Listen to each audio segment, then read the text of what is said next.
नमो अरिहन्ताणम् नमो सिद्धाणम् नमो आयर्याणम् नमो वज्रायाणम् नमो लोये सवसाहूढम् तज्जयति परम् ज्योतिः समम् समस्तैरनन्तपर्यायैः दर्पणतमेव सकला प्रतिफलति पदार्थमालिका यत्र। 1008 श्रीमूलनायक आदिनाथ भगवान की जय।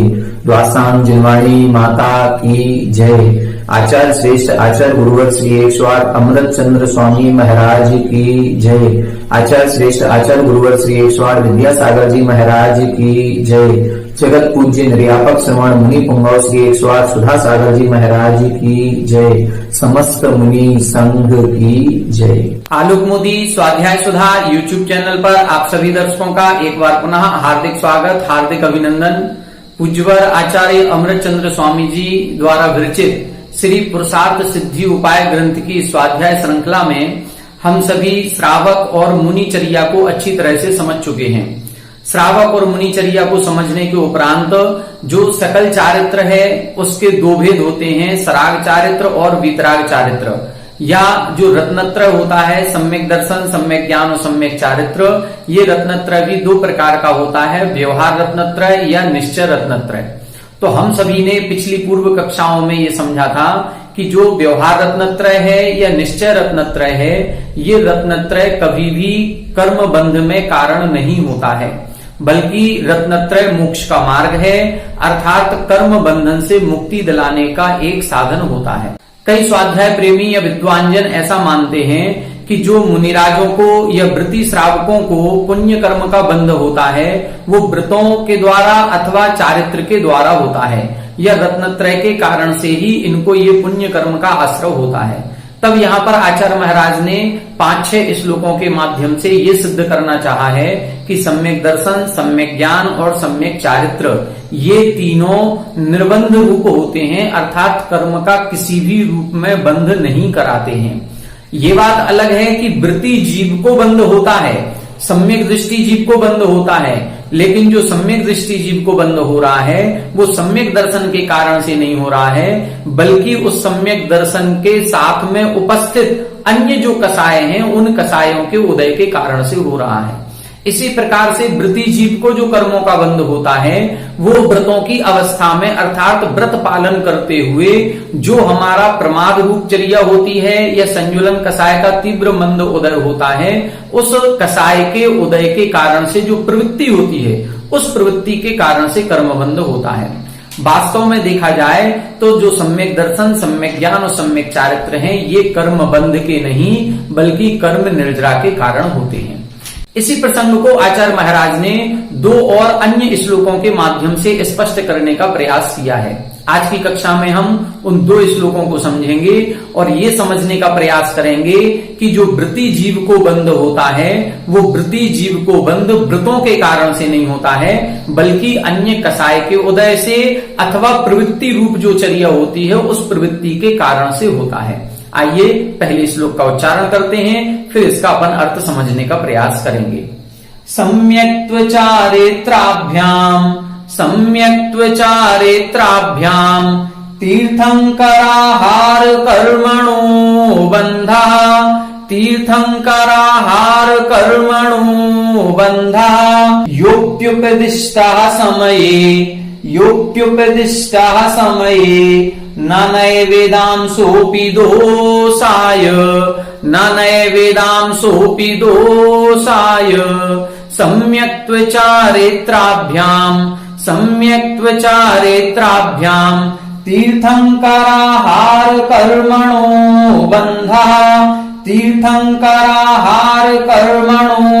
बंधा योप्युपदिष्टाः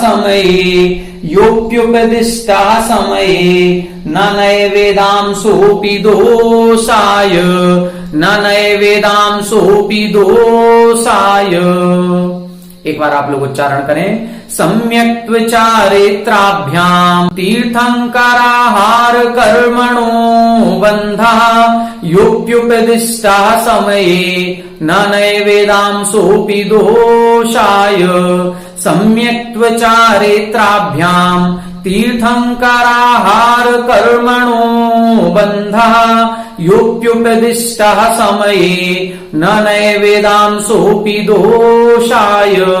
देखें, अब इस श्लोक का अर्थ देखते हैं। यहां पर पुनः उसी बात को और अच्छी तरीके से स्पष्ट करना चाहते हैं कि जो सम्यक्त्व और चारित्र होता है, सम्यक्त्व चारित्र के कारण किसी भी कर्म प्रकृति का बंध नहीं होता है, बल्कि सम्यक्त्व चारित्र की उपस्थिति में कर्म का बंध होता है।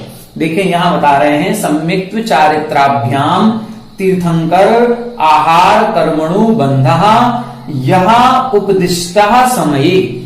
यह यानी जो, समय यानी शास्त्रों में, उपदिष्टः उपदेश किया गया है।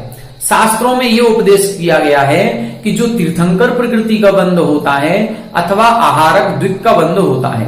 आप सभी जानते हैं कि हमारे जो तीर्थंकर प्रभु होते हैं ये 24 ही होते हैं। भरत क्षेत्र में 24 होंगे, ऐरावत क्षेत्र में 24 होंगे और विदेह क्षेत्र में कम से कम एक समय में अभी विद्यमान 20 तीर्थंकर होते हैं। अधिक से अधिक यदि हम पूरे ढाई द्वीप में तीर्थंकरों की संख्या लगाएं तो 170 हो सकती है। एक जम्बू द्वीप संबंधी 32 विदेह क्षेत्र होते हैं और ढाई द्वीप संबंधी 160 विदेह क्षेत्र होते हैं।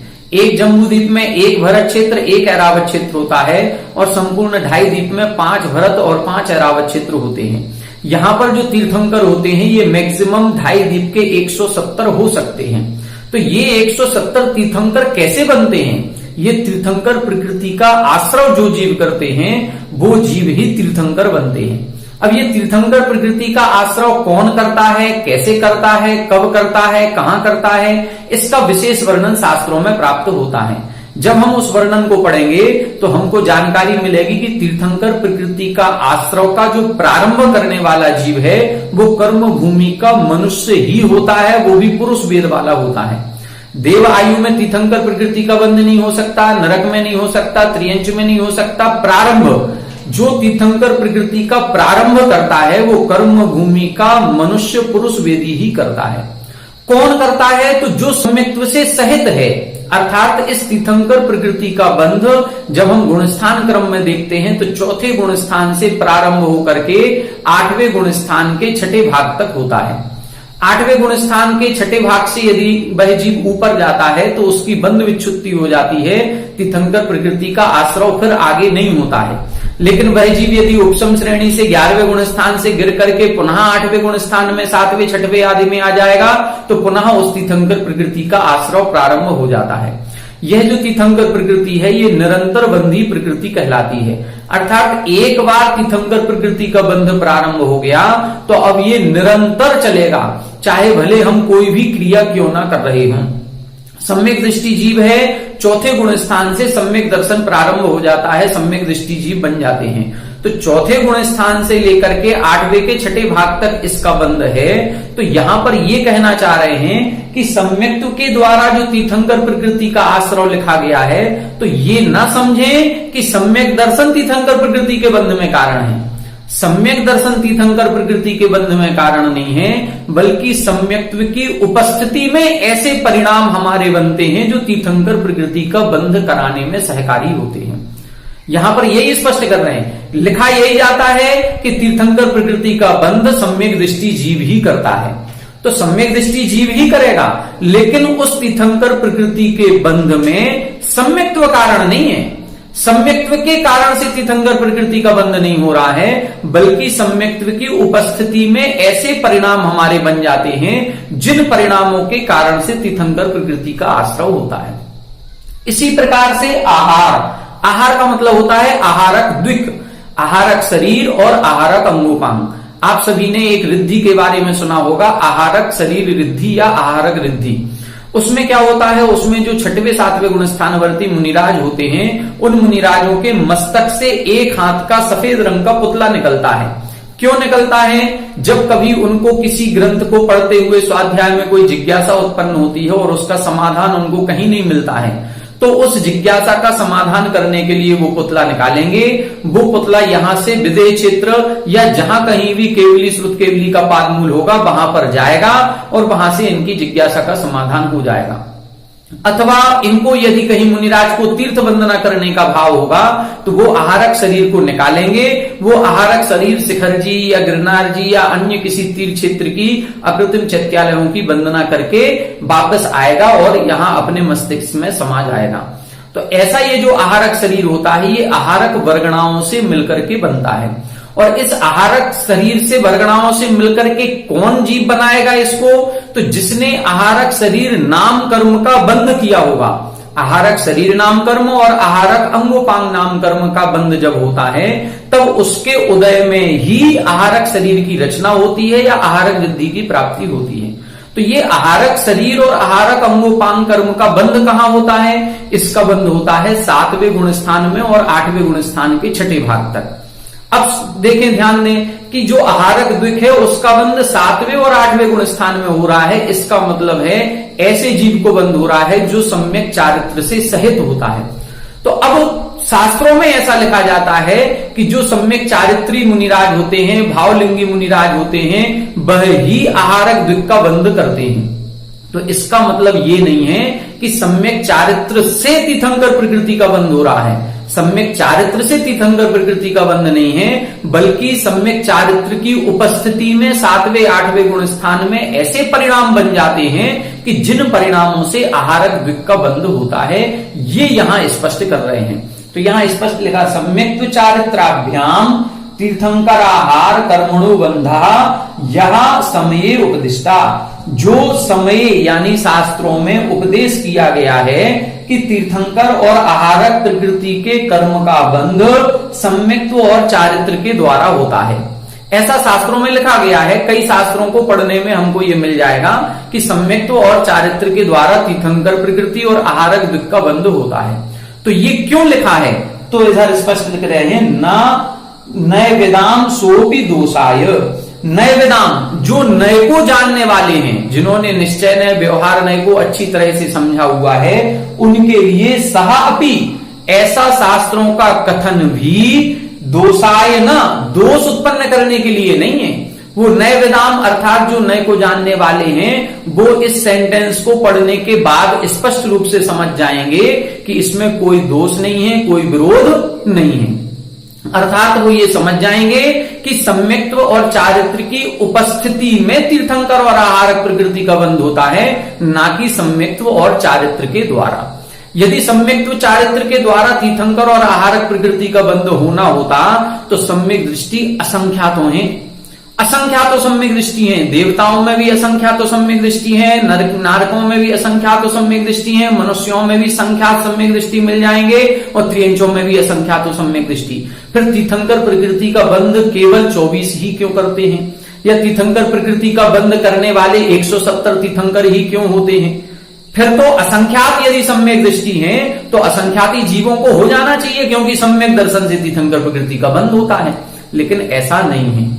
यदि आहारक द्विक का बंध चारित्र के साथ होता है तो भावलिंगी मुनिराजों की संख्या 3 कम 9 करोड़ कही गई है। 6वें गुण स्थान में जो भावलिंगी मुनिराज हैं उनकी 5,93,98,200 संख्या कही गई है। इसी प्रकार से 7वें गुण स्थान में इसके आधे कर दें। इस प्रकार से जो ये संख्या कही गई है तो इन सारे ही मुनिराजों को, जो भावलिंगी मुनिराज हैं, उन सभी को आहारक द्विक का बंध हो जाना चाहिए। लेकिन ऐसा नहीं होता, सभी के ऐसा नहीं होगा। सम्यक्त्व की और चारित्र की उपस्थिति में उस तीर्थंकर या आहारक द्विक परिणाम के योग्य बंध कराने वाले जो परिणाम यदि हमारे होते हैं तो हमें तीर्थंकर आहारक द्विक का बंध हो जाएगा, अन्यथा नहीं होगा। सम्यक्त्व और चारित्र ये दोनों जो हैं ये दोनों तो उदासीन हैं। इनका कोई भी तीर्थंकर प्रकृति के बंध कराने में और आहारक द्विक के बंध कराने में कोई भी भूमिका इनकी नहीं होती है। ये यहां पर स्पष्ट कर दिया। स्पष्ट नीचे की लाइन देख लें, नय वेदाम सोपि दोषाय न।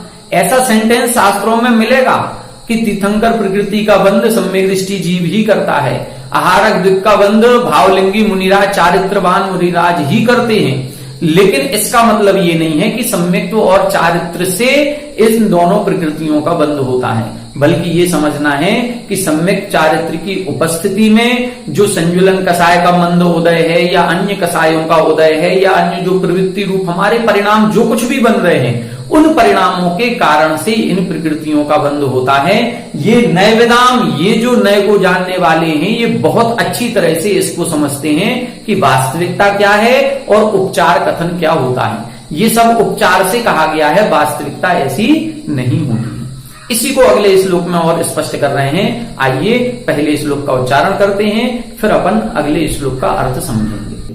सति सम्यक्त्व चरित्रे, सति सम्यक्त्व चरित्रे तीर्थंकराहार बंधकौ भवतः, तीर्थंकराहार बंधकौ भवतः योग कषायौ नासति, योग कषायौ नासति तत्पुनरस्मिन्नुदासीनम्, तत्पुनरस्मिन्नुदासीनम् सति सम्यक्त्व चरित्रे, सति सम्यक्त्व चरित्रे तीर्थंकराहार बंधकौ भवतः, तीर्थंकराहार बंधकौ भवतः योग कषायौ नासति, योग कषायौ नासति तत्पुनरस्मिन्नुदासीनम्, तत्पुनरस्मिन्नुदासीनम्। एक बार आप लोग उच्चारण करें। सति सम्यक्त्व चरित्रे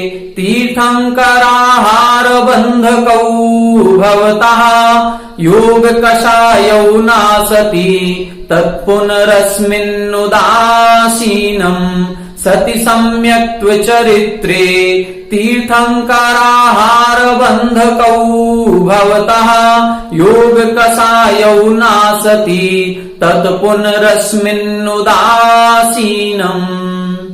देखें, अब इस श्लोक में बता रहे हैं, पूर्व श्लोक में बताया था कि जो तीर्थंकर प्रकृति और आहारक दिक् का बंध है वो सम्यक्त्व चारित्र की उपस्थिति में होता है, ऐसा कथन आगम में पाया जाता है। लेकिन जो नए वेदांत अर्थात नए को जानने वाले लोग हैं या जो नए को जानने वाले विद्वान मुनिराज आदि हैं, वो सब इस वास्तविक स्थिति को समझते हैं कि वास्तविकता क्या है।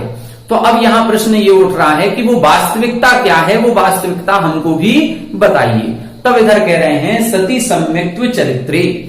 आगम में तो ये कथन है कि सम्यक्त्व और चारित्र के द्वारा ही तीर्थंकर और आहारक प्रकृति का बंध होता है, लेकिन वास्तविकता ये है कि सम्यक्त्व चरित्रे सति, सम्यक दर्शन और सम्यक चारित्र के होने पर तीर्थंकर आहार बंधकौ, तीर्थंकर और आहारक दिक् की इन दोनों तीनों प्रकृतियों का बंधकौ, जो बंध कराने वाला है वो योग कषायौ भवतः, वो योग और कषाय होते हैं। सम्यक्त्व और चारित्र नहीं बंध कराता है, बल्कि सम्यक्त्व चारित्र की उपस्थिति में योग और कषाय बंध कराता है। जो बंध होगा वो योग से होगा और कषाय से ही होगा। योग अर्थात मन वचन काय की प्रवृत्ति से जो हमारे आत्म प्रदेशों में परस्पंदन होता है वो योग है, और उस योग के कारण से प्रकृति और प्रदेश बंध होगा। और जो हमारे आत्म परिणामों में विकारी भाव उत्पन्न होते हैं, क्रोध मान माया लोभ के भाव उत्पन्न हो रहे हैं, जैसे सम्यक दृष्टि जीव है तो उसके अप्रत्याख्यान प्रत्याख्यान संजुलन कषाय का उदय पाया जाएगा, अथवा जो देश चारित्री है उसके प्रत्याख्यान और संजुलन नवनो कषायों का उदय होगा। जो सकल चारित्री है महावृत्ति है उसके संजुलन कषाय का तीव्र या मंदोदय होगा, अथवा नवनो कषायों का उदय पाया जाएगा। तो ये जो कषायों का उदय पाया जा रहा है उस कषाय के उदय में स्थिति अनुभाग बंद होगा और मनोवचन काय की चंचलता से उसके प्रकृति प्रदेश बंद होगा। तो चार प्रकार का ही बंद होता है और चारों प्रकार का बंद योग और कषाय से होता है। अब इसमें सम्यक दर्शन और सम्यक चारित्र की कोई भूमिका नहीं होती। सम्यक चारित्र की भूमिका क्या है? सम्यक चारित्र की भूमिका केवल इतनी है कि उसकी उपस्थिति में होता है। इसी प्रकार से एक कथन आप लोगों ने पहले सुना होगा कि पूज्य गुरुवर आचार्य विद्यासागर महाराज श्री ने एक अपना चिंतन दिया था कि बंद के क्षेत्र में मिथ्यात्व अकिंचित कर है। अकिंचित कर का मतलब मिथ्यात्व की कोई भूमिका नहीं होती, क्यों नहीं होती? क्योंकि मिथ्यात्व की उपस्थिति में बंध होता है। बंध तो योग और कसाय के कारण से होता है। मिथ्यात्व बंध नहीं कराता है। मिथ्यात्व की उपस्थिति में जो योग और कसाय हैं वो योग और कसाय बंध कराते हैं। जैसे उन्होंने उदाहरण दिया कि एक पेड़ को काटा जाता है, तो पेड़ को यदि हमें काटना है तो कुल्हाड़ी की जरूरत पड़ेगी, और कुल्हाड़ी जब हम लाएंगे तो कुल्हाड़ी में दो चीजें होती हैं, एक लोहे का औजार होता है और एक लकड़ी का बेंट होता है। तो जब हम पेड़ काटेंगे तो पेड़ वास्तविकता में किससे कटेगा? लोहे के औजार से कटेगा। लकड़ी क्या कर रही है? लकड़ी कुछ नहीं कर रही है, लेकिन लकड़ी उसको काटने में मदद कर रही है। यदि लकड़ी की उपस्थिति नहीं होगी तो पेड़ को काटना इतना आसान नहीं होगा। फिर पेड़ को काटने के लिए वो कुल्हाड़ी काम नहीं कर पाएगी। तो लकड़ी क्या है? लकड़ी एक मिथ्यात्व की तरह होती है कि मिथ्यात्व की उपस्थिति में जो बंध हो रहा है वो कर्म का बंध हमको योग और कसाय से हो रहा है। इसी प्रकार से यहां बता रहे हैं कि सम्यक्त्व चारित्र की उपस्थिति में योग और कसाय से बंध होता है। ये जितने बंध के प्रत्यय कहे गए हैं, मिथ्या, अविरति, प्रमाद, कसाय और योग, तो मिथ्यात्व है, अविरति है, प्रमाद है, ये तीन भी प्रत्यय जो हैं ये उपस्थिति के अपेक्षा से कहे गए हैं। मुख्य रूप से जो बंध होता है वो तो योग और कसाय से ही होता है। योग से प्रकृति प्रदेश बंध और कसाय से स्थिति अनुभाग बंध होता है। तो यहां स्पष्ट कर दिया कि सती सम्यक्त्व चरित्रे, सम्यक्त्व और चारित्र की सती यानी उपस्थिति में, यहां पर उपस्थिति बता रहे हैं, सम्यक्त्व और चारित्र की उपस्थिति में जो योग कसाय, जो योग और कसाय होता है, उस योग और कसाय से ही तीर्थंकर आहार बंध को भवतः, उससे ही तीर्थंकर प्रकृति और आहारक द्विक, इन दोनों प्रकृतियों का बंध होता है। आगे क्या लिखा? न असति, असति अर्थात सम्यक्त्व और चारित्र की सती यानी विद्यमानता नहीं है। यदि असति, सती यानी है और असति यानी विद्यमान नहीं है, यदि सम्यक्त्व और चारित्र नहीं है तो न, तो फिर तीर्थंकर और आहारक प्रकृति का बंध नहीं होता है। तो इनकी केवल उपस्थिति है, इनकी उपस्थिति होगी तो तीर्थंकर और आहारक प्रकृति का बंध होगा, इनकी उपस्थिति नहीं होगी तो तीर्थंकर आहारक प्रकृति का बंध नहीं होगा। लेकिन बंध कराने वाला कौन है? बंध कराने वाला तो योग और कसाय होती है। यदि सम्यक्त्व और चारित्र से ही बंध होना है, योग कसाय उसमें कुछ नहीं करता है, तो फिर हमने जो बताया कि सारे जितने सम्यक दृष्टि हैं सभी के तीर्थंकर प्रकृति का बंध हो जाना चाहिए, क्योंकि सम्यक दर्शन से होता है तो हमें क्यों नहीं हो रहा है। यदि सम्यक चारित्र से आहारक वृत्ति का बंध होता है तो जितने मुनिराज, भावलिंगी मुनिराज हो, उन सबको आहारक वृद्धि हो जानी चाहिए, उनके सबके आहारक वृत्ति का बंध होना चाहिए। लेकिन ऐसा नहीं है, सम्यक्त्व की उपस्थिति और चारित्र की उपस्थिति में इनका बंध होता है। बंध किससे हो रहा है? बंध तो योग और कसाय से हो रहा है। फिर ये दोनों क्या करते हैं? सम्यक्त्व चारित्र, ये दोनों तो लिखा तत्पुनः अस्मिन् उदासीनम, ये दोनों तो इस बंध के क्षेत्र में उदासीन हैं, इनका कोई रोल, कोई भूमिका नहीं होती। सम्यक्त्व चारित्र की उपस्थिति है, उपस्थिति रहेगी बंध हो जाएगा, उपस्थिति नहीं होगी बंध नहीं होगा। इस प्रकार से इसको समझना चाहिए। हमारे आदरणीय गुरुजी श्रीमान रतनलाल जी बेनाडा जी एक उदाहरण देते थे कि कुछ बच्चे मैदान में खेल रहे थे, क्रिकेट खेल रहे थे, और कुछ बड़े बच्चे आकर के उनको परेशान कर देते थे, उनको खेलने नहीं देते थे। तब उन्होंने अपने घर पर अपने दादाजी से आकर के कहा कि दादाजी आप चलिए, हमें कुछ लड़के परेशान करते हैं, खेलने नहीं देते हैं। तो दादाजी ने कहा हम क्या करेंगे वहां जाकर के, हम ना किसी को डांट सकते हैं, ना हम किसी को मार सकते हैं, हम ना किसी को भगा सकते हैं। बोले आप कुछ मत करना, आपको ना उनको डांटना है, ना उनको कुछ कहना है, ना उनको भगाना है, कुछ नहीं करना, आप तो बस कुर्सी डाल करके वहां बैठ जाना बस। तो बोले इससे क्या होगा? बोले इससे सब कुछ हो जाएगा, बस आप चलिए। तो दादाजी गए और एक कुर्सी पर जाकर के एक जगह वहीं जहां पर क्रिकेट खेल रहे थे ये छोटे बच्चे, वहां पर जाकर के बैठ गए। अब जैसे ही वो बड़े बच्चे उनको परेशान करने आए, उन्होंने देखा अरे दादाजी बैठे हैं इधर, तो वो चुपचाप वहीं से चले गए। अब दादाजी की उपस्थिति मात्र से उनको, उन बड़े बच्चों ने कोई परेशान नहीं किया। दादाजी ने कुछ कहा क्या उनसे? कुछ नहीं कहा, ना डांटा, ना उनको कुछ मारा, ना उनको भगाया, कुछ भी नहीं कहा। लेकिन दादाजी की मात्र उपस्थिति थी और उस उपस्थिति मात्र से अब वो जो बड़े बच्चे उन छोटे बच्चों को परेशान करने आते थे वो उन्होंने कोई भी परेशान नहीं किया।